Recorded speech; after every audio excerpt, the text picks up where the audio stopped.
나는 그 후 며칠 동안 로체스터를 만나지 못했다. 아델조차도 그에게 불려가지 않았다. 오전에는 업무 일로 바쁜 것 같았으며 오후에는 밀코트나 근처에 신사들이 찾아왔고 밤에는 밤대로 그들과 만찬을 했다. 말을 타도 될 만큼 다리가 좋아지자 계속 외출이었다. 그러고 돌아오는 것은 한밤이었다. 어느 날 만찬이 있을 때 그는 나의 화판을 가질러 보냈다. 아마 그림을 자랑하려는가 보았다. 신사들은 일찍 돌아가고 그는 배를 둘러 우리들을 모두 아래로 불렀다. 나는 아델의 머리를 깨끗이 빗겨주고 옷을 갈아입은 뒤 계단을 내려갔다. 아델은 그 귀여운 상자가 도착했을지도 모른다고 했다. 우리들이 식당으로 들어가자 테이블 위에는 정말 그 종이 상자가 놓여 있었다. 아델은 내 상자, 내 상자고 소리치며 달려갔다. 상자가 왔어요. 자, 파리 아가씨. 그걸 가지고 저리 가서 혼자 놀아요. 로체스터의 목소리가 들렸다. 아델은 이미 그 보물을 안고 소파로 가서 끈을 풀기에 정신이 없었다.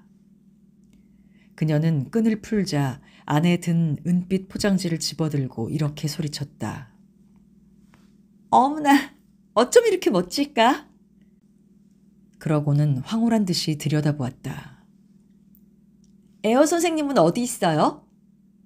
하고 그는 허리를 들고 내가 아직도 서 있는 문 쪽을 보았다.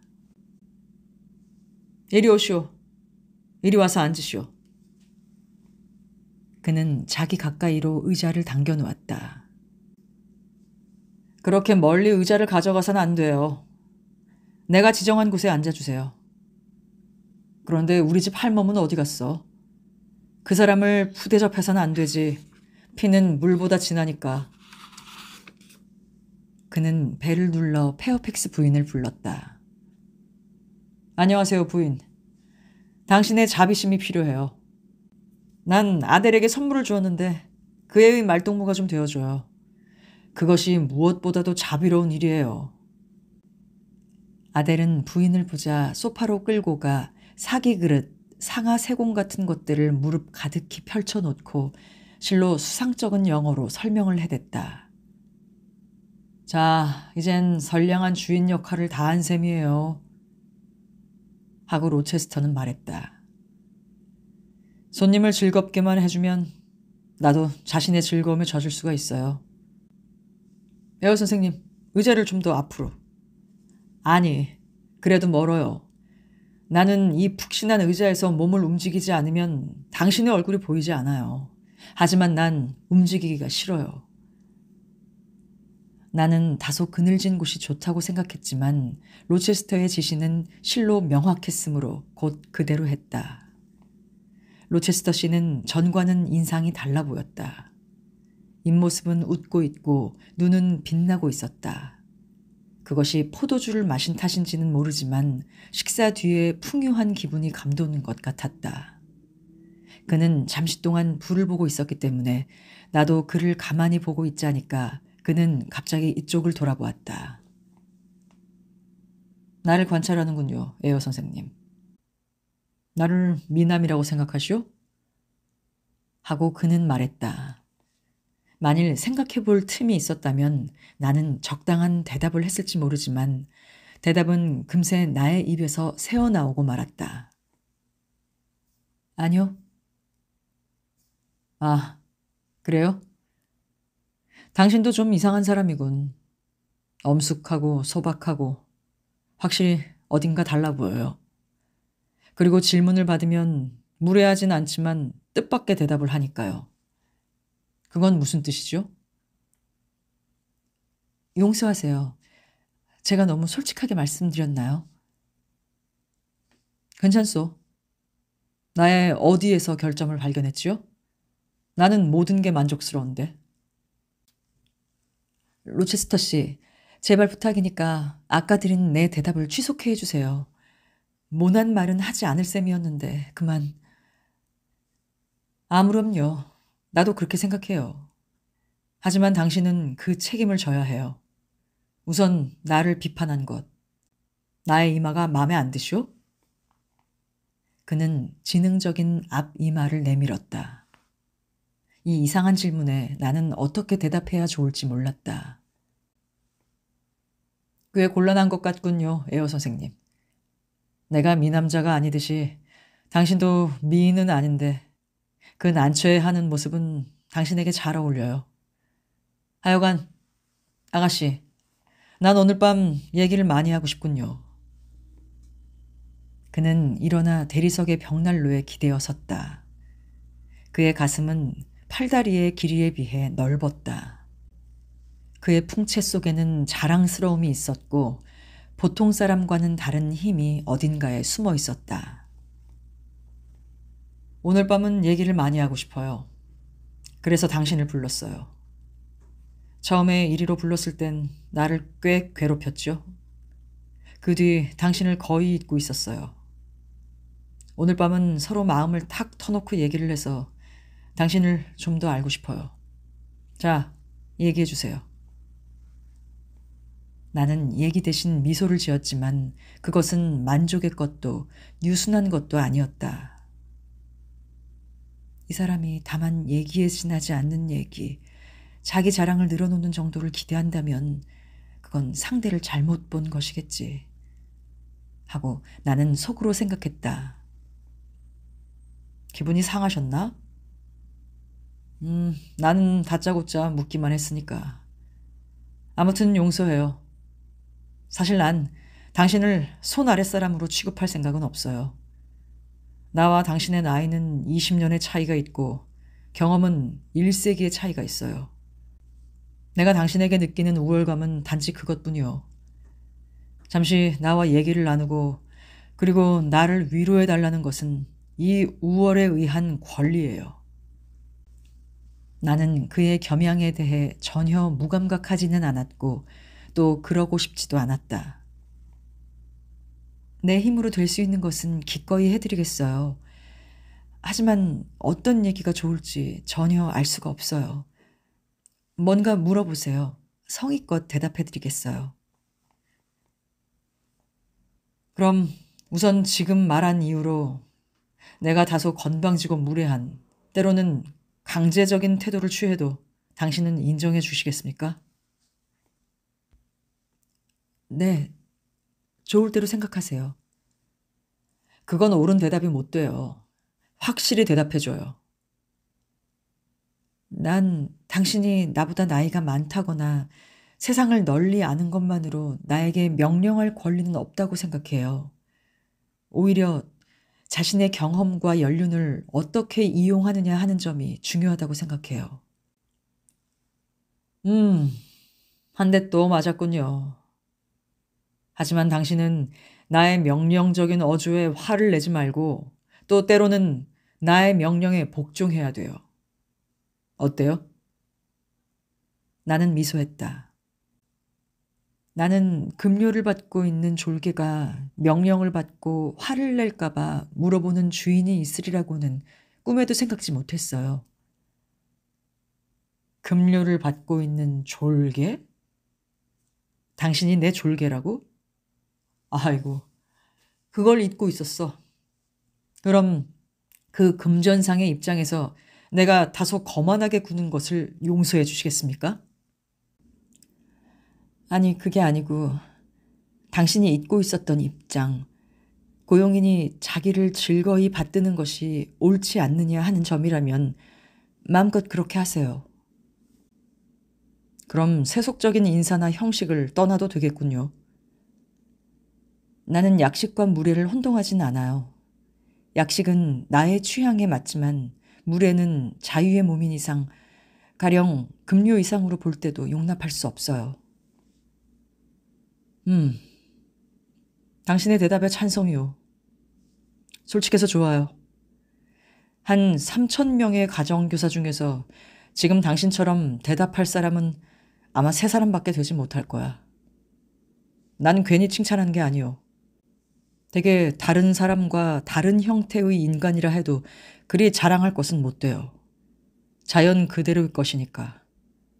내가 아는 한 당신은 다른 사람보다 훨씬 뛰어났을지도 모르고 또 고칠 수 없는 결점이 있을지도 몰라요. 그거야 당신도 그럴지 모르지요. 하고 나는 생각했다. 내 눈과 그의 눈이 마주쳤다. 그는 내 속마음을 알았다는 듯이 말했다. 그래요. 당신 생각대로예요. 결점이 많지요. 내게도 좋지 않은 행위나 타락된 생활이 있어요. 21살 때 나는 인생의 진로를 그르쳤어요. 그 뒤 바른 항로로 접어든 적이 없어요. 그렇지만 않다면 나도 당신처럼 선량하고 총명하고 때없는 몸이 되었을지도 몰라요. 조용한 마음, 맑은 양심을 갖고 있는 당신이 부러워요. 오욕과 죄 없는 기억은 하늘의 보배예요. 청정무구한 생명인 셈이에요. 그렇죠. 18살 때의 당신의 추억은 어떤 것일까요? 대단히 좋았죠. 자연은 나를 착한 인간으로 기르려 했던 것 같아요. 난 악당이 아니에요. 나는 타고난 성질에서보다도 오히려 환경 탓으로 하찮은 도락에 식상하고 있어요.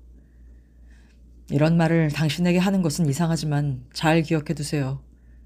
당신은 앞으로 어느새 남의 하찮은 얘기를 잘 듣게끔 될 테니까요. 어째서 그런 걸 다 아세요? 난 다 알 수 있어요. 당신은 내가 역경에 빠지지 않고 의연했어야 옳다고 하시겠죠?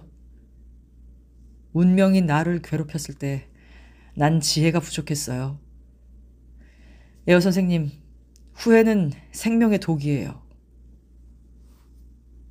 사실을 말씀드리자면 나는 당신의 마음을 전혀 모르겠어요. 더 얘기를 할 수가 없군요. 나의 이해력이 부족하니까요. 한 가지 이해하는 것은 더러운 기억을 가지는 것은 영원한 해독이란 말씀이었어요. 만일 당신이 오늘부터 그러실 마음만 계시다면 2, 3년 안에 새로운 기억을 많이 가지실 수 있을 거예요. 정말 옳은 말이요. 에어 선생님, 난 지금 실로 열심히 지옥으로 가는 길에 돌을 깔고 있어요. 네? 부싯돌처럼 불이 잘 붙는 참한 돌을 깔고 있는 중이에요. 확실히 나의 상태도 일신하게 되겠지요. 보다 좋은 것으로요? 그렇죠. 당신은 나를 의심하는 모양이지만 나는 자신을 의심하지 않아요. 자신의 지망이 무엇인지, 그 동기가 무엇인지 난 알고 있어요. 지금 여기서 목적도 동기도 바른 법률, 일찍이 메디아인이나 페르시아인이 만든 것과 같은 변하지 않는 입법을 하는 거예요. 정당함을 인정받고자 새로운 법률이 필요하다면 결코 그것은 정당하다고 말할 수 없어요. 정당해요, 에어 선생님. 전례 없는 사정을 꿰어 맞추자면 역시 전례 없는 법률이 필요해요. 인간이 이런 잘못을 범하기 쉬운 것은 전혀 신에게 맡겨진 힘을 마음대로 쓸 수 없기 때문이에요. 그 힘이란 이상한, 법으로도 인정할 수 없는, 말하자면 신이 옳지 않다고 하는 힘이에요.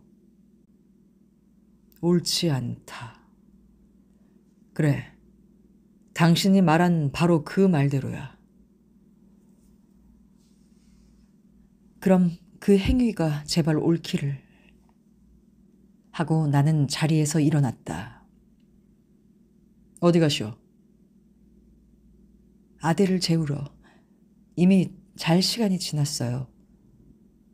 걱정 없어요. 잠깐 기다려주세요. 아까 그 애는 상자 속에서 핑크색 옷을 꺼냈어요.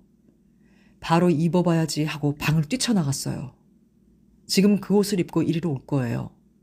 내 말이 맞나 안 맞나 두고 보세요. 곧 홀을 급히 걸어오는 아델의 발소리가 들렸다. 그녀는 지금 그가 말한 대로 옷을 갈아입고 방으로 들어왔다. 짧고 주름 잡힌 스커트에 장밋빛 원피스를 입고 있었다.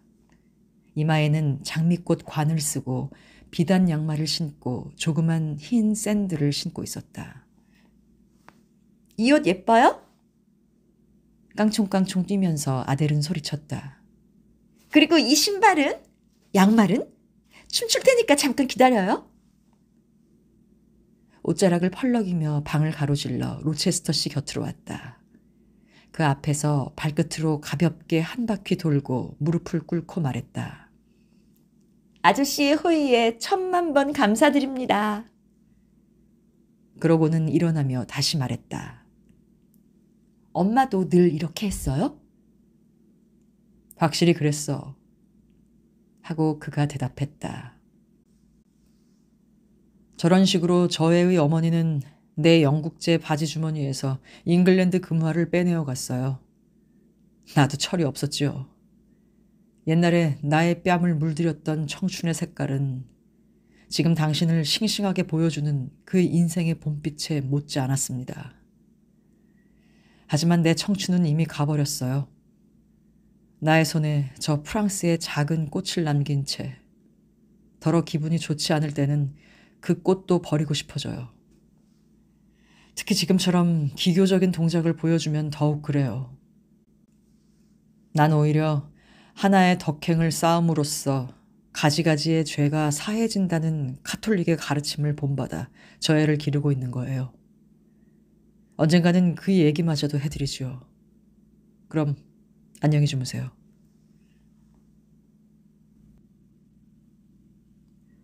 그 후 로체스터는 어떤 기회로 그 일에 대해 자세히 얘기해 주었다. 어느 날 오후 나는 뜰에서 우연히 그를 만났다. 그는 나에게 아델이 노는 동안 가까운 곳을 산책해보지 않겠냐고 권했다. 나는 그의 권유를 받아들여 너도 밤나무가 늘어선 오솔길을 걸었다. 그가 일찍이 커다란 정열을 쏟았던 프랑스의 오페라 무용수인 셀린 바랭의 딸이 바로 아델이라고 말했다. 이 커다란 정열에 대해 셀린은 그 이상의 정열로 그를 사랑하는 것처럼 보였다. 그는 추남이기는 했지만 진실로 셀린의 우상이라고 생각하고 있었다. 그래서 역시 프랑스의 선녀가 영국의 추남을 사랑한 데서 나는 무척 들떠 있었죠. 호화로운 호텔 생활에 하인이다, 마차다, 다이아몬드다, 의상이다 해서 해달라는 대로 다 해주었어요. 난 어느 날 밤 갑자기 그녀를 찾아갔어요. 그녀는 나가고 없었습니다. 무더운 밤이었어요. 나는 피로해서 그녀의 방에서 잠시 쉬었습니다. 방에는 향수 냄새가 가득했습니다. 나는 가슴이 답답하여 창을 열고 발코니로 나갔어요. 마침 달밤이었고 가로등이 켜지고 바람도 없는 고요한 밤이었습니다. 나는 담배를 피워 물었지요. 그는 실제로 담배를 한 대 피워 물었다. 그 연기가 흐린 날씨의 공기 속으로 향기를 풍겼다. 그는 다시 말을 이었다. 에어씨, 나는 화려한 거리를 가까운 극장으로 가는 마차의 행렬을 보고 있었어요. 그 중에 2마리가 끄는 아주 화려한 마차가 있었어요. 내가 셀린에게 사준 거죠. 그 마차는 호텔 현관에 멎었고 나의 정부가 마차에서 내렸어요. 나는 자칫 발코니에서 몸을 내밀고 나의 천사여 하고 소리칠 뻔했어요. 그런데 그녀의 뒤를 따라 한 남자가 내렸어요. 그리고 호텔 안으로 들어왔어요. 난 발코니에 가만히 있었습니다. 2 사람이 틀림없이 들어오겠지. 기다려보자. 그래서 창을 조금 열고 실내를 엿볼 수 있을 만큼 커튼을 젖혔어요. 2 사람은 거실로 들어왔어요. 셀린의 하인이 와서 램프에 불을 켰고 2 사람의 모습은 내 눈에 똑똑히 보였어요. 2 사람은 망토를 벗었어요. 내가 사준 거죠. 장교의 제복을 입은 남자가 내 눈앞에 있었어요. 그는 젊은 자작이었고 방탕자였습니다. 그는 여자에게는 사족을 못 쓰는 실로 형편없는 놈이라 순간 내게는 질투의 불꽃이 타올랐어요. 동시에 셀린에 대한 사랑도 마치 촛불을 끈 듯이 싹 꺼지고 말았습니다.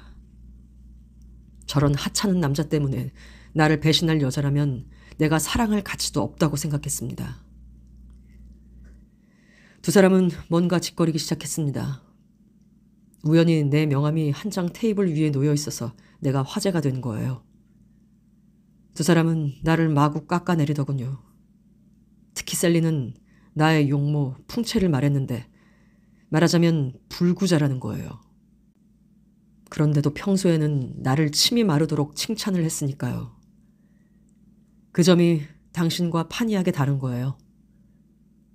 두 번째 당신을 만났을 때 당신은 나를 미남자가 아니라고 첫마디에 대답을 했지요. 그때 난 양쪽을 서로 비교해보고 감동했어요. 그리고 이때 아델이 달려와서 말했다. 아저씨, 존이 그러는데 지배인이 뵙고 싶대요. 그래. 그럼 얘기를 줄이지. 나는 창을 열고 두 사람에게로 성큼성큼 다가갔어요. 그리고 나의 보호 아래서 셀린을 해방하고 호텔을 나가라고 명령했습니다. 그리고 당좌스표가 든 지갑을 그대로 주고는 아무리 울고불고 몸부림을 치고 슬피 호소하고 항의해도 전혀 귀를 기울이지 않았습니다. 자작에게는 브로니의 숲에서 만나자고 했습니다. 다음날 아침 그와 결투를 하게 되었고 가엾은 병아리의 한 팔에 총알을 쏘아주고는 그들과 영영 헤어졌지요. 하지만 완전한 이별은 되지 못했어요. 셀리는 6개월 전부터 아델을 베고 있었어요. 셀리는 그게 내 아이라고 주장했습니다. 그럴지도 모르죠. 저의 얼굴은 나를 닮은 데가 하나도 없지만. 수년 뒤 그녀는 저 애를 버리고 음악가인지 가수인지를 따라 이탈리아로 가고 말았어요. 아델 쪽에서 내게 부양 의무가 있다고 주장한다면 나는 인정하지 않아요. 하지만 저 애가 몹시 곤란한 처지에 있다는 얘기를 듣고는 이리로 데려왔어요. 그리고 당신을 고용한 거죠. 이 이야기를 당신이 듣고 나면 그 애에 대한 장래의 생각을 좀 달리 하겠죠. 곧 새로운 일터를 찾거나 하지는 않겠죠? 아니, 아델은 어머니의 잘못에도 또 당신의 잘못에도 전혀 상관이 없어요. 난 그 애를 사랑해요. 엄마에게는 버림을 받고 당신은 자식 대우도 해주지 않잖아요. 이제까지보다도 더 그 애를 사랑하겠어요. 마치 나를 친구처럼 따르는 고아보다도 가정교사를 귀찮은 존재로 아는 부잣집 딸이 좋다고야 하겠어요? 과연 당신다운 생각이군. 자, 들어갑시다. 추워졌어요. 하지만 나는 아델과 잠시 더 놀았다. 집 안으로 들어오자 나는 아델의 모자와 외투를 벗기고 안아주었다. 그날 밤 나는 내 방으로 돌아와서 나를 대하는 주인의 태도를 생각해 보았다. 그가 나를 다소 존중하고 거기에 응한 신뢰감을 보여주는 것은 곧 내가 사려 깊다는 점일 것이다. 나는 그의 방해물이 되지 않을 것이다. 그는 지금 거만한 태도도 보이지 않았고 어디서 만나도 기분이 좋은 것 같았다. 나는 실로 그를 기쁘게 하는 힘이 있는 것 같았다. 저녁 식사 후의 환담도 내게는 유용했고 그도 또한 거기서 즐거움을 발견하고 있는 것 같았다. 그의 태도가 너무 솔직해서 나는 딱딱하고 지루할 필요는 없었다.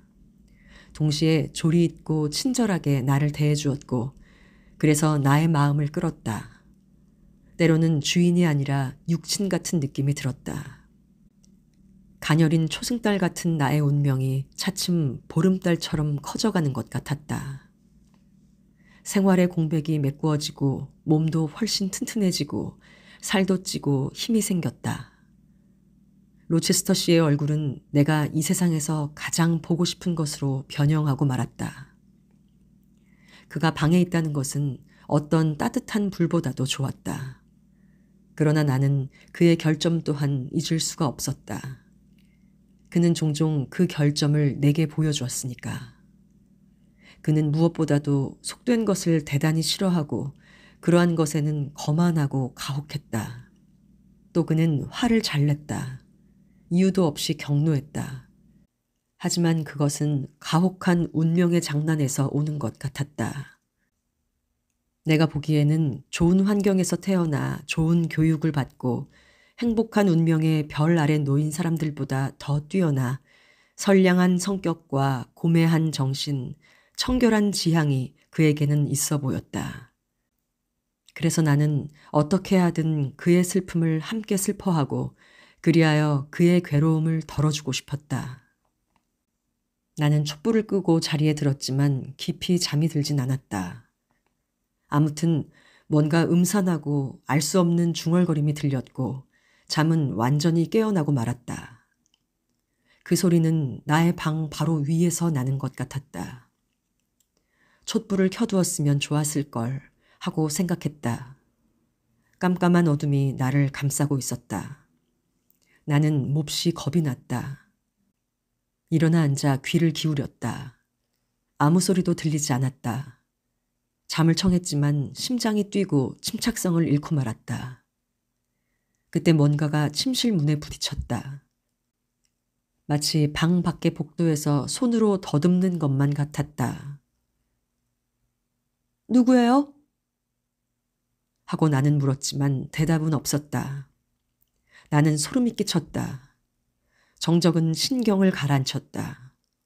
집안이 본래대로 조용해지자 나는 다시 자려고 했지만 도저히 잘 수가 없었다. 나는 간신히 잠을 청해 막 꿈길로 접어들려 했을 때 뼈까지 시려오는 갑작스런 사건에 놀라 잠은 다시 달아나고 말았다. 악마의 웃음. 낮고 음산하고 그러면서도 귀를 찌르는 웃음소리가 바로 내 방 앞에서 울려오는 것 같았다. 일어나 어둠 속을 응시하자니까 그 웃음소리는 다시 들렸다. 나는 문고리를 걸었다. 그러고는 누구세요? 거기 있는 사람은? 하고 소리쳤다. 뭔가가 으릉거리고 신음했다.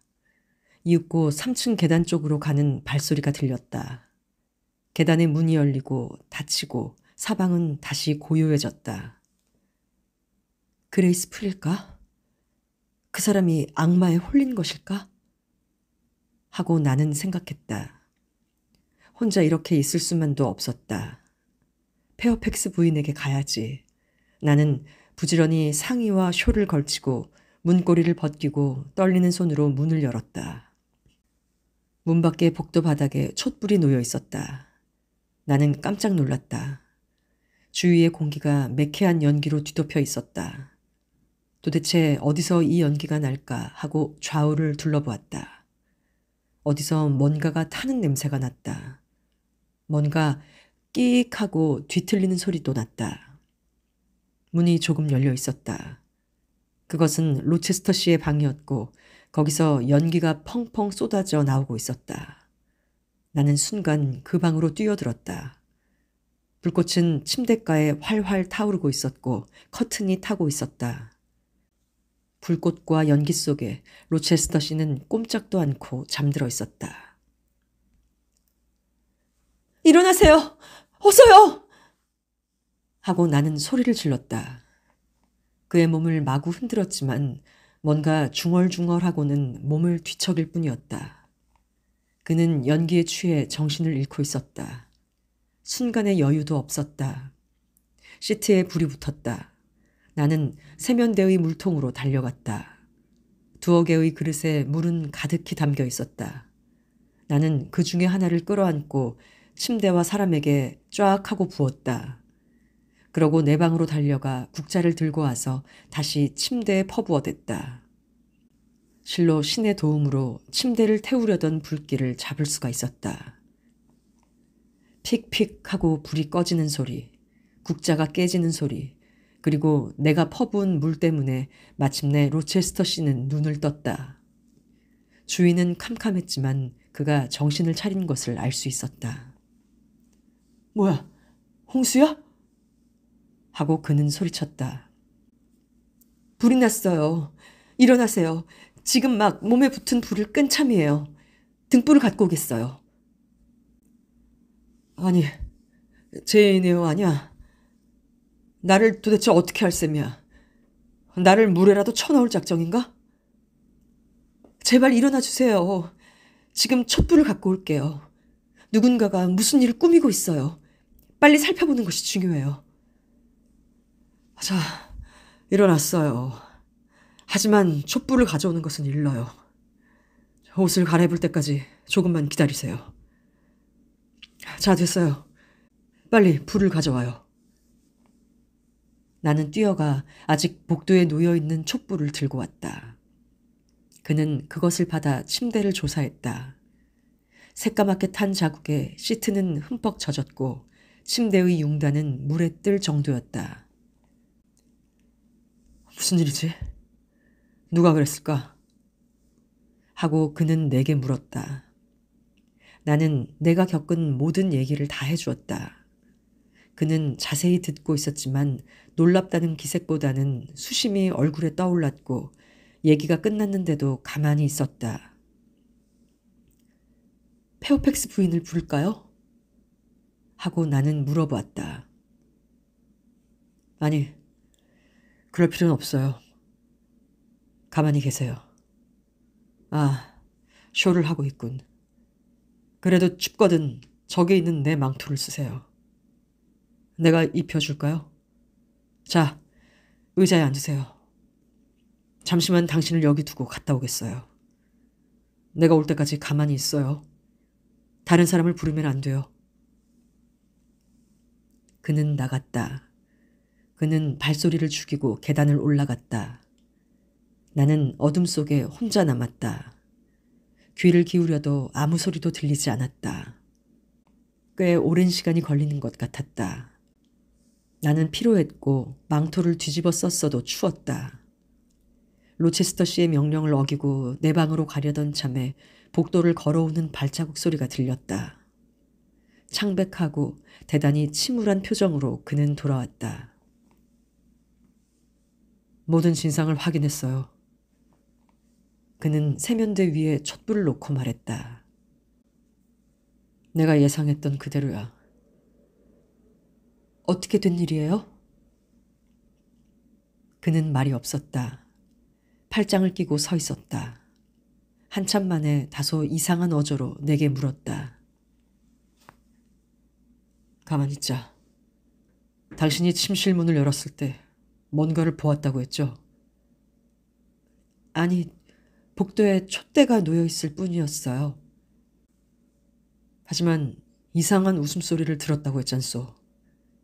전에도 그런 웃음소리를 들은 적이 있습니까? 네, 바느질을 하는 여자로 그레이스 폴이란 사람이 있는데 그 사람이 그렇게 웃어요. 괴상한 사람이에요. 그래요. 그레이스 프레짓이에요. 정말 이상해요. 깊이 생각해 봐야겠어요. 아무튼 오늘 밤의 사건을 알고 있는 사람은 나와 당신뿐이에요. 절대로 입 밖에 내지 마세요. 이 방의 형편은 내가 적당히 처리할 테니까. 자, 가서 주무세요. 난 아침까지 서재의 소파에서 자겠어요.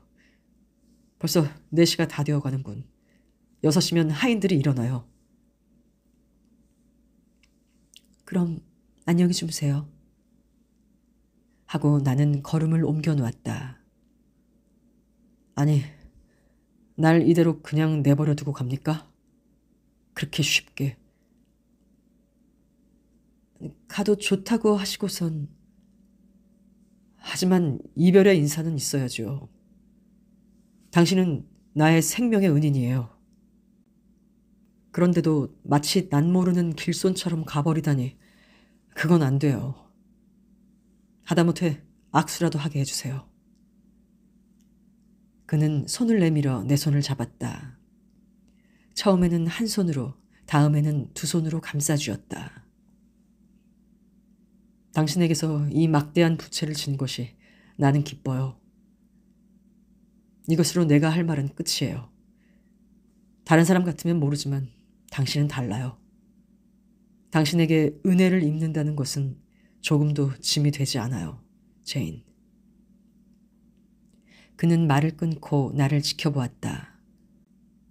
거의 나오던 말이 입술 위에서 떨리고 있었다. 하지만 그 말은 끝내 하지 않았다. 그럼 다시 한번 안녕히 주무세요.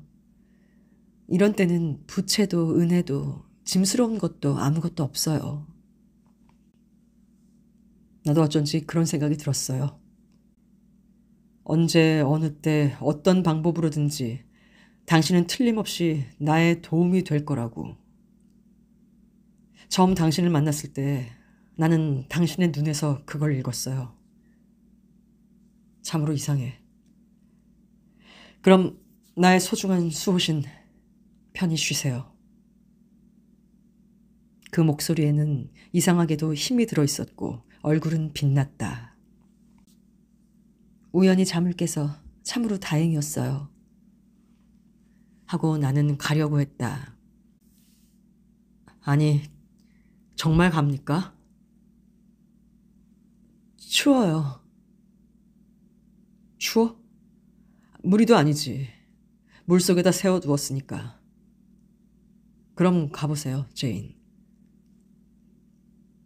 그러나 그는 나의 손을 놓아주지 않았고 나도 매정하게 뿌리칠 수가 없었다. 나는 묘한 생각이 났다. 어머, 페어팩스 부인이 일어나는가 봐요. 그래요? 그럼 가보세요. 그가 손을 놓아주었기에 나는 거기를 떠났다. 나는 내 방으로 돌아왔지만 잠은 오지 않았다. 창이 희뿌연히 밝아올 때까지 출렁이는 바다 위에 있는 것 같았다. 수심의 파도는 기쁨의 바다에서 비명을 지르고 있었다. 비판이 오히려 정열적으로 만들었다. 조금 전에 흥분 때문에 나는 잠도 못 이루고 날이 새자마자 일어나고 말았다.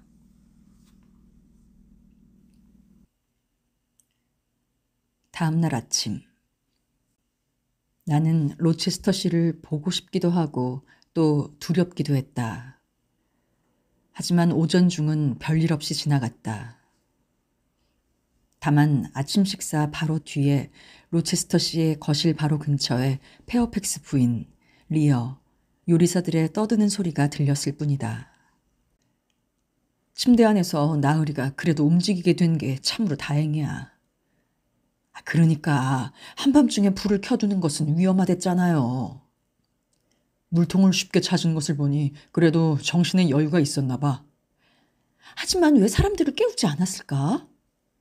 서재의 소파에서 어쨌든 감기에 걸리지 않았으니 말이야. 낮에 점심을 먹으러 아래로 내려갔을 때 열어놓은 창문을 통해 방 안이 깨끗이 정돈된 것이 보였다. 다만 창의 커튼이 벗겨진 것만이 달랐다. 리어가 창틀에 올라 연기로 더럽혀진 유리를 닦고 있었다. 그 일이 도대체 어떻게 설명되었을까 하고 나는 안으로 들어갔다. 거기에는 리어 외에 또 다른 한 사람이 침대에 걸터 앉아 커튼 둘레를 꿰매고 있었다. 그가 그레이스 풀이었다. 살인 미수의 여자. 피해자가 쫓아와 자기 방에서 그 범행을 실토케 했던 여자의 창백하고 자포자기한 표정은 그녀의 이마에도 평범한 눈이나 코에서도 전혀 볼 수 없었다. 나는 아연하고 당황했다. 안녕하세요, 선생님. 하고 여느 때와 다름없는 차가운 태도로 인사하고 바느질을 계속했다. 어디 시험을 해보자. 이 사람은 느낌이 없는 것일까? 전혀 믿을 수가 없어. 하고 나는 생각했다. 안녕. 그레이스, 무슨 일이 있었어요? 아까 모두 떠드는 것 같던데.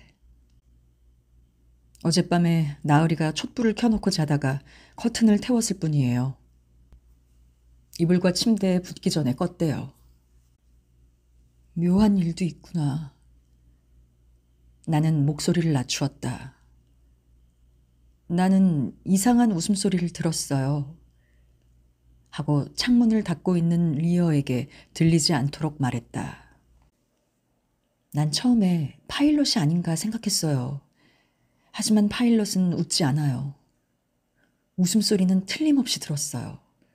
참으로 묘한 웃음소리였어요. 그녀는 실을 한 개 새로 뽑아 주의 깊게 감치고 능숙한 솜씨로 바늘에 꿰었다. 그리고 침착한 어조로 그렇게 급할 때 나으리가 웃진 않았을 거예요. 선생님은 꿈을 꾸셨나 봐요. 아니, 난 꿈을 꾸지 않았어요. 나는 속이 욱하니 치밀었다. 그녀는 나를 보았다. 탐색하는 듯한 눈길이었다. 웃음소리를 들었다고 나으리에게 얘기했어요? 하고 그녀는 물었다. 아직 그럴 틈이 없었어요. 문을 열고 복도를 보려고는 하지 않았어요? 내가 그녀를 의심하고 있다는 것을 알면 어떤 일을 꾸밀지도 모른다는 생각이 떠올랐다. 오히려 문고리를 잠그고 말았어요. 그럼 매일 밤 자기 전에 문고리를 걸지 않으셨어요? 이제까지는 잊고 있었어요. 그럴 필요가 있으리라고는 생각지 못했어요. 적어도 이 손필드에서는 말이에요. 하지만 이제는 자기 전에 모두 잠그겠어요. 그럼요. 그게 좋아요.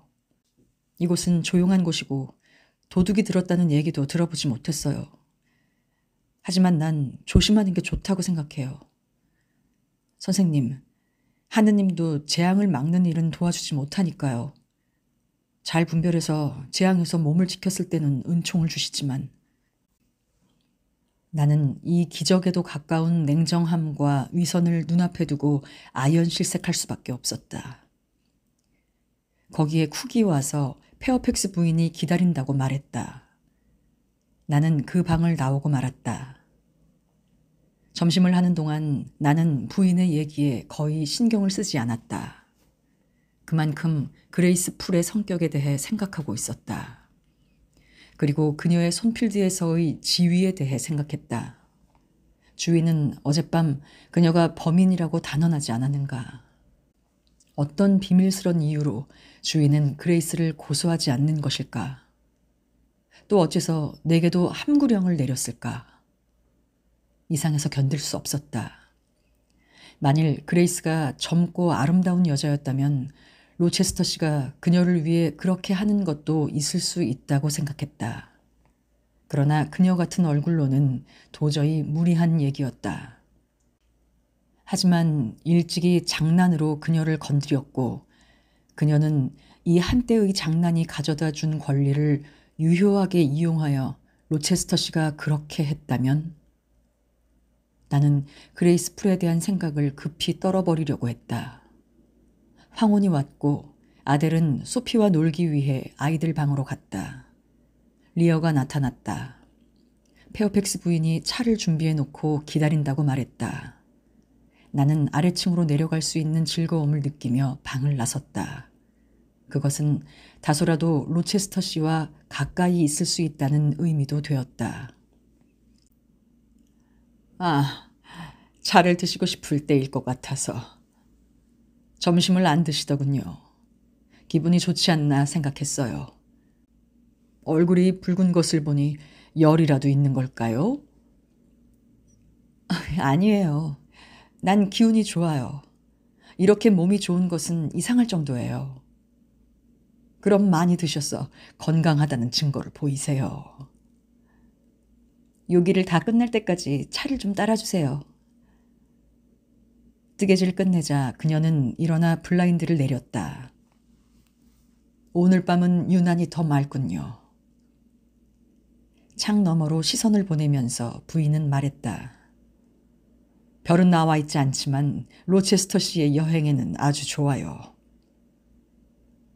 여행이라고요? 난 전혀 몰랐어요. 아침 먹고 바로 떠났어요. 밀코트와는 반대쪽인 10마일쯤 떨어진 리즈의 이쉬톤시 댁으로 갔어요. 거기서 파티가 있대요. 오늘 밤에 돌아오세요? 아니, 내일도 못 오실 거예요. 아마 한 일주일 동안은 거기 묵을 거예요. 그런 곳에는 누구든 잘 어울리는 사람이 한 사람쯤은 필요하고 로체스터 씨는 사교계에서도 인기가 대단해요. 부인들도 굉장하지요. 그분이 설마 그럴까 하시겠지만 학식 있고 재능이 있고 부자고 가문이 좋아서 용모의 단점은 아무것도 아니에요. 리지의 부인들도 있어요? 이쉬톤 부인과 세 딸, 참으로 아름답지요. 그리고 대단히 아름다운 남작의 딸, 블랑쉬 잉그램 씨와 메어리 잉그램 씨. 6, 7년 전에 크리스마스 무드회를 열었었는데 인류의 사람들만 한 50명 모였지요. 잉그램가의 딸이 그날 밤의 최고 미인이었지요. 차 한 잔 더 주시겠어요? 나는 다시 혼자가 되었을 때 새롭게 얻은 소식에 대해 생각해 보았다. 그리고 나 자신을 돌아보고 자신의 생각이나 감정을 조사하고 덧없이 고향의 광야를 헤매고 있음을 알았다.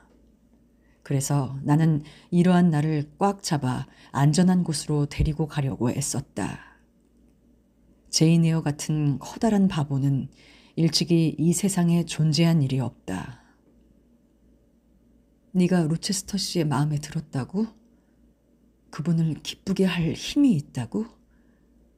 너의 바보 같은 생각에는 속이 메스꺼워져. 어쩌면 그런 생각을 했을까? 가엾은 도요새여. 너의 신분을 생각하고 좀 더 현명해질 수 없니? 부끄러움을 알아요. 결혼할 생각도 없는 손윗사람으로부터 달콤한 말을 들었다 해서 그게 여자에게 좋은 것은 못 돼. 몰래 사랑을 불태우는 것은 미친 여자나 하는 짓이야. 너는 천의 고독한, 가난하고 보기 싫은 한낱 가정교사가 아닌가. 자, 그림을 그리자. 페어팩스 부인이 묘사해 보인 블랑쉬 잉그램드 아가씨의 초상을 최대의 수법을 다해 아름답게 그리는 거야.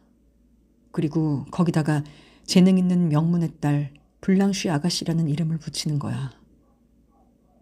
그 뒤 로체스터 씨가 생각나면 그 그림을 꺼내어 보는 게 좋겠지. 나는 생각을 정하고 기분이 가라앉자 잠이 들었다. 그 뒤 나는 이것을 실천에 옮겼다. 2주일이 못 돼서 공상의 블랑쉬 잉그램의 초상화는 끝을 맺었다. 그것은 대단히 아름다운 얼굴이었고 나의 초상화와 비교해보면 하늘과 땅 같은 차이였다. 결국 이 일은 나를 위해 도움이 되었다. 나는 그 그림을 위해 손과 머리를 썼고 나의 상상대로 강한 인상을 그릴 수 있었다.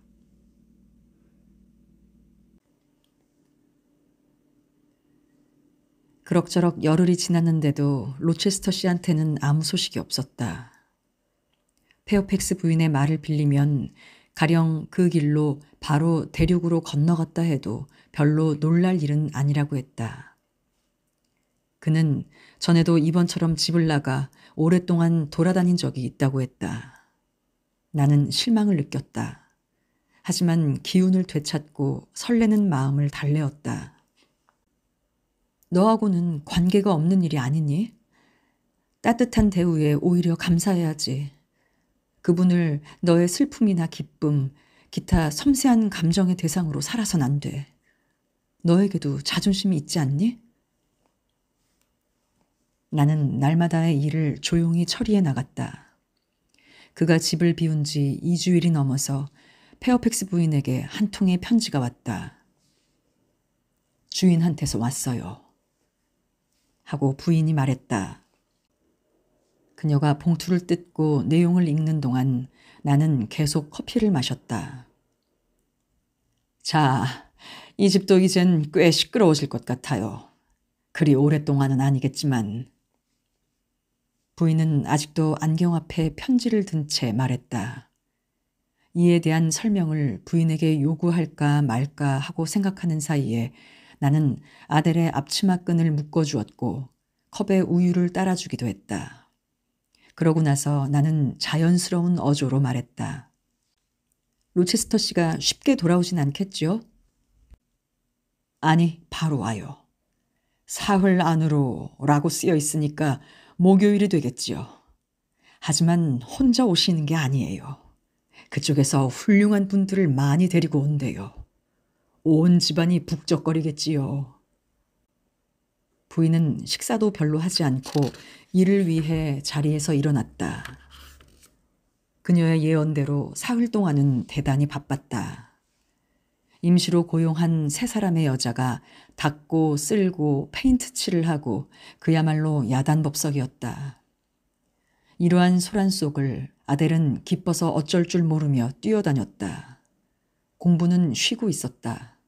내가 페어팩스 부인으로부터 억지로 일을 도와달라는 부탁을 받았기 때문이다. 아침부터 밤까지 나는 저장실에서 요리사들의 심부름을 한 덕분으로 치즈, 케이크나 프랑스식 파이를 만드는 것을 배울 수 있었다.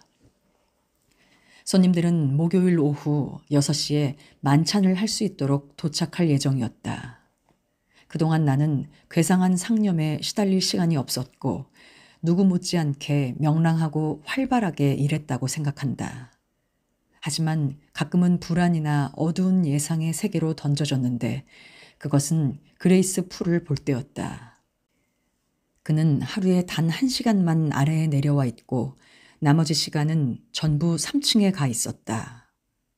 무엇보다도 이상한 것은 이 집 사람들은 나 말고는 누구도 그녀에게 도무지 신경을 쓰지 않았다. 오직 한 번 리오가 임시로 고용한 청소부와 이야기하는 것을 엿들은 적이 있었다. 아마 저 여자가 이 집에서 제일 봉급을 많이 받지? 그럼요. 나도 그렇게 받으면 좋긴 하겠지만 뭐 그렇지 않다 해서 불평할 처지도 아니에요. 손필드는 째째한 곳이 아니니까요. 하지만 누구도 풀의 5분의 1도 못 받아요. 하지만 그 사람은 이제 여기에 정이 들었고 몸도 건강하고 하니까 그 일을 그만두기는 아직 이를 거예요.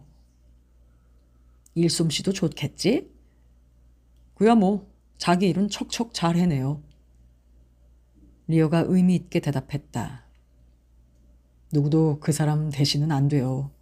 같은 월급을 받아도. 그렇겠지. 그런데 나으린 도대체? 하고 상대방은 맞장구를 치려 했으나 나를 본 리어가 팔꿈치로 상대방을 쿡쿡 찔렀다. 저 사람은 몰라요? 하고 여자가 낮은 소리로 말하는 것이 들렸다. 얘기는 여기서 끊어졌다. 손필드에는 하나의 비밀이 있다. 그 비밀은 나에게 특별히 알려지지 않도록 되어 있었다. 내가 알 수 있는 것은 오직 그것뿐이었다. 목요일이 왔다. 가구는 닦여지고 꽃병에는 꽃이 꽂혔다. 오후가 되었다. 페어팩스 보이는 까만 가운에다 장갑을 끼고 금시계를 찼다. 성장이었다. 아델도 옷을 갈아입었다. 나만은 공부방이라는 나의 신성한 밀실에서 불려나가지 않겠지. 따뜻하고 맑은 봄 날씨였다. 나는 공부방을 활짝 열어두고 공부하고 있었다. 꽤 늦군요. 하고 페어팩스 부인이 들어왔다. 벌써 6시가 지났는데요. 나는 존을 문까지 보냈어요. 거기라면 밀코트 방향이 멀리까지 보이니까요. 그러면서 부인은 창가로 갔다. 어머, 존이 왔어요. 존, 오시더냐? 네, 모두 오세요. 10분 후면 여기 닿을 거예요. 아델이 창으로 달려갔다. 나도 따라갔다. 커튼 그늘에 가려 밖에서는 내 모습이 보이지 않도록 조심해서 섰다. 존이 말한 10분이란 시간은 대단히 긴 것처럼 느껴졌지만 마침내 마차 소리가 들렸다. 4명의 말 탄 사람이 앞서 달려오고 그 뒤를 2대의 포장마차가 따르고 있었다.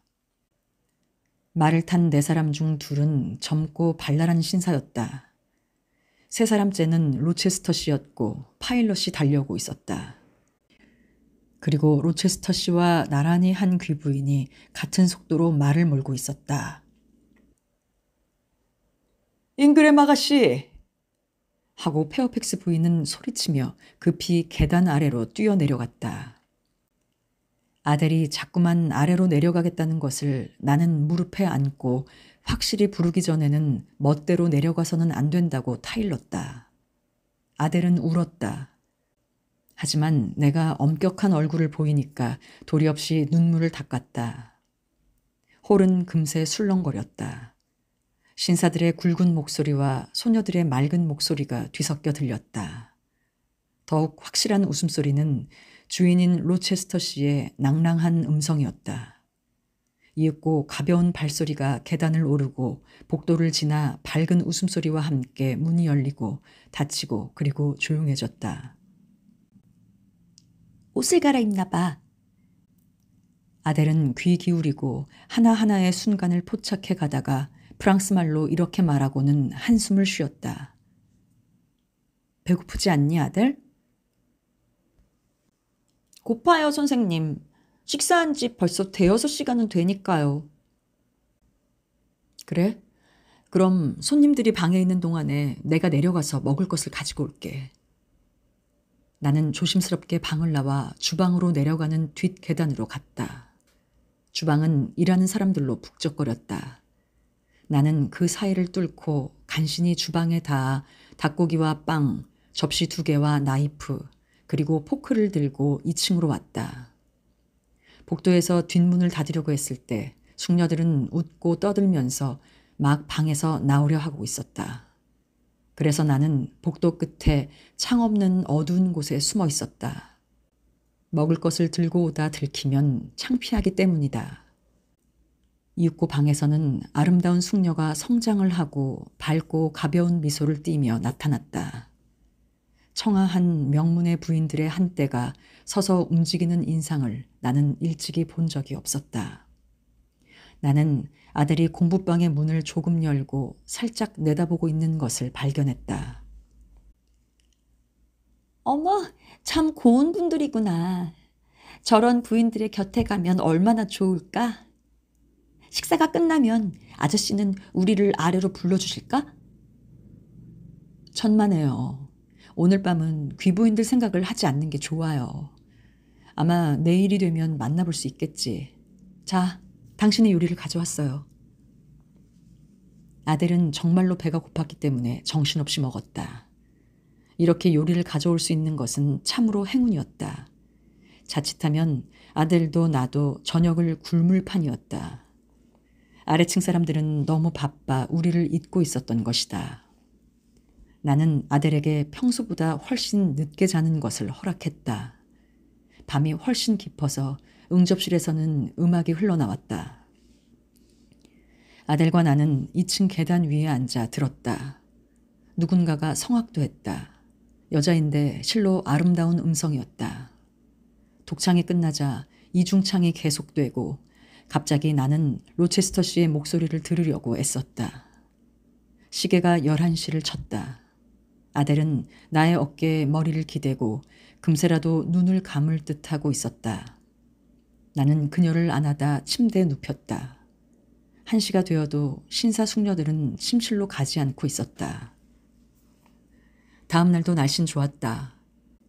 그래서 그들은 오전 중에 어딘가로 들놀이를 나갔다. 갈 때와 돌아올 때 나는 창가에서 엿보고 있었다. 어제와 마찬가지로 잉그램 아가씨만이 오직 말을 타고 로체스터 씨와 나란히 행동했다. 나는 창에서 보고 있는 페어팩스 부인에게 말했다. 나 저분을 가까이서 한번 보고 싶어요. 오늘 밤에는 만나볼 수 있을 거예요. 하고 페어팩스 부인은 대답했다. 아델이 너무도 조르기에 로체스터 씨에게 얘기해버렸어요. 그랬더니 아 그래요. 그럼 만찬 뒤에 응접실로 불러요. 에어 선생님도 같이. 라고 말씀하시더군요. 하지만 그건 아마 동정에서 하신 말이겠지요. 난 안 가도 될 거예요. 그런데요. 내가 에어 선생님은 사람들을 만나기 싫어한다고 했더니 무슨 소리야. 오지 않으면 내가 가서 팔을 잡고 끌어내겠다고 그래요. 라고 말하잖아요. 그렇게까지 하실 필요는 없는데. 피할 도리가 없다면 가겠지만 사실 마음에 내키진 않아요. 손님들 앞에 나가는 것은 별로 좋지 않지요. 숙녀들이 식사를 하고 있는 동안 응접실로 들어가서 조용한 곳에 앉아 있다가 로체스터 씨가 나와서 당신을 보면 곧 나와버려요. 아무도 신경 쓰지 않을 테니까. 마침내 응접실로 가야 할 시간이 되었다. 나는 한 번도 입지 않은 제일 훌륭한 드레스를 입고 머리를 빗고 오직 하나뿐인 장신구, 예의 진주 브로치를 달고 아델과 함께 아래층으로 내려갔다.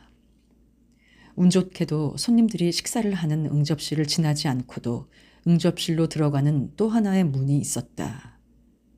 대리석 난로는 조용히 타고 있었고 촛불은 밝게 빛나고 있었다. 아치 앞에는 진홍빛 커튼이 쳐지고 저쪽에서는 식사를 하는 손님들의 낮은 목소리가 들렸다. 아델은 엄숙한 기분이 들었는지 한마디도 꺼내지 않았다. 그리고 내가 가리킨 발판 위에 앉았다. 나는 창가로 물러나 테이블 위에서 한 권의 책을 집어 읽으려 했지만 아델이 발판을 들고 내게로 다가와 무릎에 기댔다. 왜 그러니 아델? 이 멋진 꽃을 내가 한 송이만 가지면 안 될까요, 선생님? 그러면 나의 토알렛은 아주 좋아할 텐데. 아델은 그런 것만 생각하는구나. 하지만 꽃은 가져도 좋아요. 나는 꽃병에서 장미를 한 송이 뽑아 그녀의 띠에 꽂아주었다. 아델은 만족스런 빛을 띠었다. 이윽고 아치를 가렸던 커튼이 열리고 식당이 훤히 들여다보였다. 응접실 입구에 한때의 숙녀들이 들어왔다. 그러고는 커튼이 다시 닫혔다. 부인들은 모두 8명이었지만 훨씬 더 많은 것 같이 보였다. 나는 자리에서 일어나 허리를 굽혀 인사했다. 한두 사람은 답례를 했지만 나머지 사람들은 나를 힐끔 보았을 뿐이었다. 숙녀들은 여기저기로 흩어졌다. 몇 명은 소파에 앉고 몇 명은 테이블에서 꽃도 보고 책도 봤다. 또 다른 부인들은 난로가에 쭉 둘러서기도 했다. 우선 이쉬톤 부인과 그녀의 2딸이 있었다. 부인은 확실히 미인이었다. 딸들은 언니인 에미가 조그맣고 소박한 어린애 같은데 동생인 루이자는 키가 크고 우아하고 귀여운 얼굴을 하고 있었다. 레드링은 40 전후에 덩치 큰 여자였다. 대단히 거만해 보였다. 덴트 대령 부인은 이에 비하면 소박해 보였고 귀족 같았다. 훤칠한 키, 평온한 얼굴, 그리고 금발이었다. 하지만 이들 중에서 제일 눈에 띄는 3사람의 여성은 잉그램경 미망인과 그녀의 2딸 블랑쉬와 메어리였다. 3사람 모두 키가 컸다.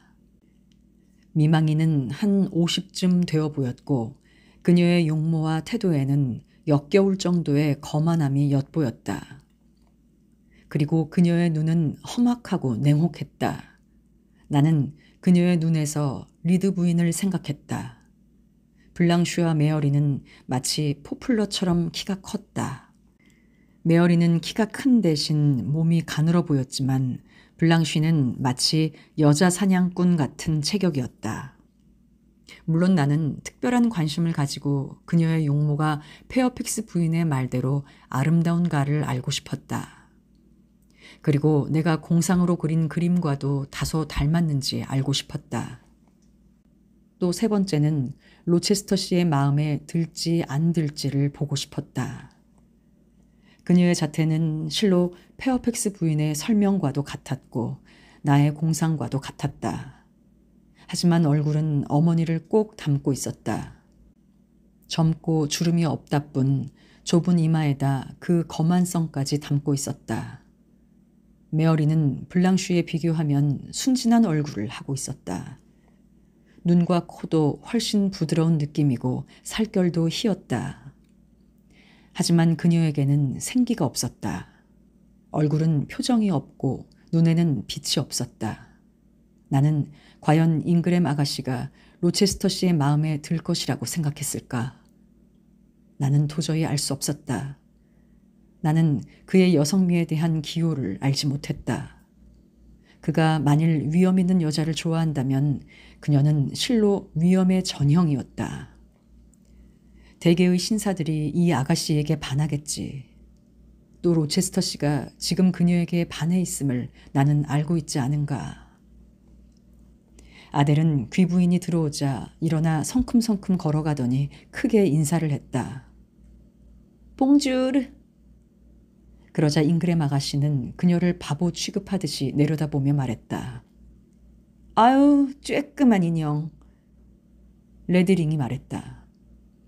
로체스터 씨가 돌보고 있다는 프랑스 태생의 조그만 아가씨가 바로 이 애인가 봐. 덴트 부인은 상냥하게 아델의 손을 잡고 키스했다. 에미와 루이자와 이슈톤 자매는 모두 소리쳤다. 어머, 귀여운 아가씨구나. 그리고 두 사람이 아델을 소파에 부르자 그녀는 두 사람 사이에 끼어 앉아 프랑스 말과 더듬거리는 영어로 짓거려댔다. 마침내 커피가 나오고 신사들도 나왔다. 나는 커튼 그늘에 반쯤 숨었다. 헨리 링과 프레데릭 링은 대단히 씩씩한 남성이었고 덴트 대령은 군인다운 인물이었다. 이 지방의 장관인 이슈톤 씨는 신사다운 사람으로 머리는 하얗지만 검은 눈썹과 구렛나룻이 인자한 아버지 같은 인상을 주었다. 잉그램 경은 누이들과 닮아 키가 컸다. 하지만 메어리와 마찬가지로 감동이 없는 표정을 갖고 있었다. 로체스터 씨는 맨 뒤에 들어왔다. 나는 아치 쪽을 보고 있지 않았지만 그가 들어오는 것을 알 수 있었다. 내가 그를 도와 불을 껐던 날 밤 그와 나는 손을 잡고 둘은 얼마나 가까운 거리에 있었던가.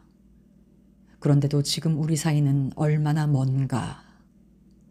그는 나를 돌아보지도 않고 방 저쪽에 자리 잡고 몇 명의 귀부인들과 얘기를 시작했지만 나는 그리 놀라지 않았다. 그의 정신이 그 부인들에게 쏠리고 나는 그를 몰래 지켜볼 수 있음을 알았을 때 실로 반가웠다.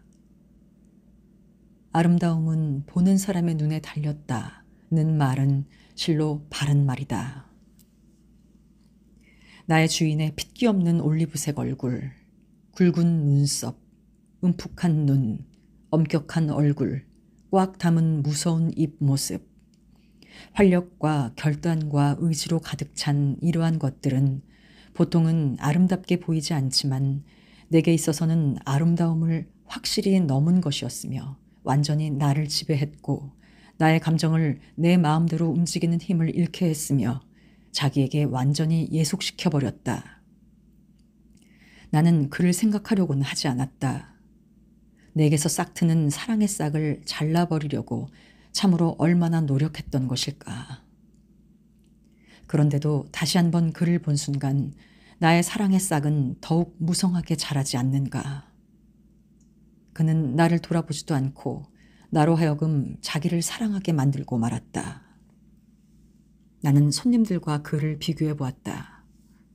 링 형제의 세련된 태도, 잉그램 경의 기품, 덴트 대령의 군인다움, 이러한 것이 그의 얼굴과 비교하면 아무것도 아니었다. 이 사람의 풍채와 표정에도 나는 공명을 느끼지 않았다. 로체스터 씨는 저 사람들과 인종이 달라. 저분은 나와 같아. 확실히 그래.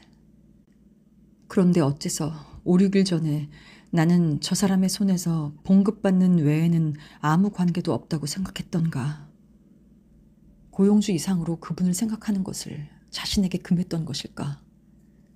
그야말로 자신에 대한 모독이야. 내가 가진 선량하고 진실된 발랄한 감정은 충동적으로 그분 주위에 모여 있어. 나는 나의 감정을 숨겨야 돼. 희망을 죽이고 저분이 내게 마음을 끌릴 턱이 없다는 것을 잊어선 안 된다. 그러니까 두 사람은 영구히 떨어져 있어야 함을 나는 계속 나 자신에게 타일러야 한다. 그런데도 나는 호흡하고 생각하고 저분을 사랑하지 않고는 견딜 수가 없는 것이다. 커피가 나오고 신사들이 나오고 숙녀들은 종달새처럼 제잘대며 그들은 남녀 쌍쌍이 짝을 지어 웃고 떠들었다. 블랑쉬 잉그램은 누구와 짝을 지을 것인가? 그녀는 누군가의 요구를 기다리고 있겠지. 지금 로체스터 씨는 난로 곁에 혼자 서 있었다. 블랑쉬는 맨틀피스의 반대쪽에서 로체스터 씨와 마주봤다. 로체스터 씨, 난 당신이 아이들을 별로 좋아하지 않는 줄 알았어요. 네, 별로 좋아하진 않아요. 그럼 어째서 조그만 인형을 돌보고 계세요? 학교에 보내버리면 될 텐데. 내 힘으로는 안 되는 일이에요. 학교는 비용이 드니까요. 어머, 하지만 가정교사를 고용하고 있잖아요. 지금 그 애하고 같이 있었어요. 아, 저기 창가에 있군요. 물론 저분에게도 봉급을 주시겠죠? 그렇다면 비용이 드는 것은 마찬가지예요. 아니, 오히려 비싸게 들지도 몰라요. 그 점에 대해서는 조금도 생각해 보지 않았어요. 똑바로 앞을 내다보며 그는 별로 내키지 않는 듯이 말했다. 로체스터 씨는 경제나 상식을 전혀 생각지 않는군요. 가정교사에 대해서는 우리 엄마에게 물어보시면 잘 알아요. 우리들은 아마 12사람은 더 고용했을 거예요. 반은 화가 나고 반은 하찮고 생각만 해도 몸서리가 나요. 그렇죠, 엄마? 가정교사 얘기는 그만둬요. 듣기만 해도 속이 뒤틀려요. 잉그램 미망인이 말했다. 그들의 무능과 허식 때문에 나는 순교자 같은 고통을 맛봤어요. 이젠 필요 없게 됐으니 하느님에게 감사드릴 뿐이에요. 가정교사의 결점이란 어떤 거예요? 하고 로체스터 씨가 큰 소리로 질문했다. 나중에 당신한테만 얘기할게요. 실로 뜻있게 터번을 흔들며 그녀는 대답했다. 하지만 그렇게 하면 내 호기심이 만족하지 못해요. 블랑쉬에게 물어보세요. 걔가 나보다 가까이 있었으니까. 어머, 내게 뒤집어 씌우지 말아요. 나 같으면 인종을 한마디로 결정해버려요. 귀찮은 존재지. 나는 그들에게 별로 애를 먹진 않았어요. 제일 재미있었던 것은 주벨 부인이었어요. 그 사람을 꼼짝 못할 입장에 몰아넣었을 때 그의 화난 모습, 지금도 보이는 것만 같아요. 나는 찻잔을 뒤엎고 버터 바른 빵을 마구 짓짓고 책을 천장으로 집어던지고 자로 책상을 땅땅 치고 젓가락으로 난로를 후려치고 실로 큰 소동이었지요.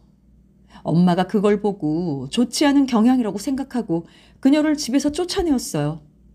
그렇지, 엄마? 그래. 거기다 바이닝 선생님과 미스 윌슨과의 연애 사건도 있지. 여자 가정교사와 남자 선생님의 수상쩍은 결합은 예의 바른 가정에서는 절대로 용서할 수 없어요. 그 이유야 해일 수 없을 만큼 많지요. 우선 첫째로 큰일 났네. 그 이유를 다 얘기하는 것은 제발 그만둬요. 뭐 뻔한 거니까요. 그럼 다른 얘기로 옮기지요. 로체스터 씨, 나의 발언에 찬성해 주시겠습니까? 네, 찬성하고 말고요. 시니얼 에드하르트, 당신이 오늘 밤 노래를 좀 해주세요. 명령이라면 하겠습니다. 그녀는 피아노가 있는 곳으로 걸어갔다. 잉그램 아가씨는 자랑스런 태도로 피아노에 마주 앉아 순백의 의상을 여왕처럼 펼치고 화려한 전주곡을 치기 시작했다. 이날 밤 그녀는 대단히 기분이 좋은 것 같았다. 확실히 그녀는 자기를 화려하고 대담한 여성으로 남에게 보이려고 애썼다. 난 요새 남성에겐 오직 힘과 용맹심만 있으면 된다고 생각해요. 남자들의 모토는 사냥하라, 쏴라, 그리고 싸워라예요. 다른 것은 모두 가치가 없어요. 내가 만일 남자라면 이런 식으로 생각해요. 누구 한 사람도 말하는 사람이 없으니까 그녀는 한참 있다가 다시 말했다. 만일 결혼한다면 나의 남편은 경쟁 상대가 아니고 나를 축혀주는 사람이었으면 좋겠어요. 여왕의 자리 가까이에 경쟁자가 있다는 것은 싫어요. 나는 절대의 순종을 요구하겠어요. 로체스터 씨, 자, 노래를 하세요. 내가 반주를 할 테니까. 절대 거절하지 않겠습니다. 즉석에서 대답이 있었다. 여기 해적의 노래가 있어요. 내가 해적을 좋아하는 것 아시죠? 정열을 다해 불러주세요. 그녀는 활기찬 모습으로 반주를 시작했다. 빠져나가려면 지금이 때야 하고 나는 생각했다. 하지만 그때 실내의 공기를 뒤흔드는 목소리가 나를 사로잡고 말았다. 풍요하고 힘찬 베이스. 거기다 그는 스스로의 감정과 힘을 던져넣고 귀로부터 마음으로 전달하고 이상하게도 감격에 눈뜨게 하는 목소리였다. 나는 그의 노래가 다 끝나고 다시 장내가 시끄러워질 때에야 살짝 일어나 밖으로 나올 수 있었다. 홀로 나가는 좁은 통로가 있었다. 거기를 지날 때 나는 샌들의 끈이 풀려 있음을 알고 끈을 묶기 위해 계단 아래의 매트에 무릎을 꿇었다. 식당의 문이 열리는 소리가 나고 한 사람의 신사가 나왔다. 내가 당황해서 일어났을 때 그는 이미 내 앞에 와 있었다. 로체스터 씨였다. 안녕하세요. 네, 덕분에. 내가 집을 비운 사이 뭘 하고 있었어요? 평소와 마찬가지로 아델의 공부를 봐주고 있었어요. 그런데 어째서 얼굴빛이 전만 못해요? 난 첫눈에 그걸 알았어요. 왜 그렇죠? 아무것도 아니에요, 로체스터 씨. 감기라도 걸린 게 아닐까요? 아니요. 응접실에서 기다리세요. 너무 일찍 돌아가지 마시고. 난 필요해서. 그는 잠시 나를 살폈다. 그러고는 다소 침울해 보이는군요. 무슨 일이에요? 얘기해 보세요. 아무것도 얘기할 게 없어요. 난 정말 기분이 침울하지 않아요. 아니에요. 침울해요. 조금만 얘기를 더 하면 울음을 터뜨릴 정도로 침울해요. 거봐요. 벌써 눈물이 빛나고 있어요. 눈물이 마룻바닥에 떨어졌어요. 하지만 손님들이 있는 동안 나는 매일 밤 당신이 응접실에 나오기를 기대하고 있다는 것을 알아주세요. 나의 희망이에요. 자, 가셔서 소피아에게 아델을 데려가라고 해주세요. 편히 쉬세요.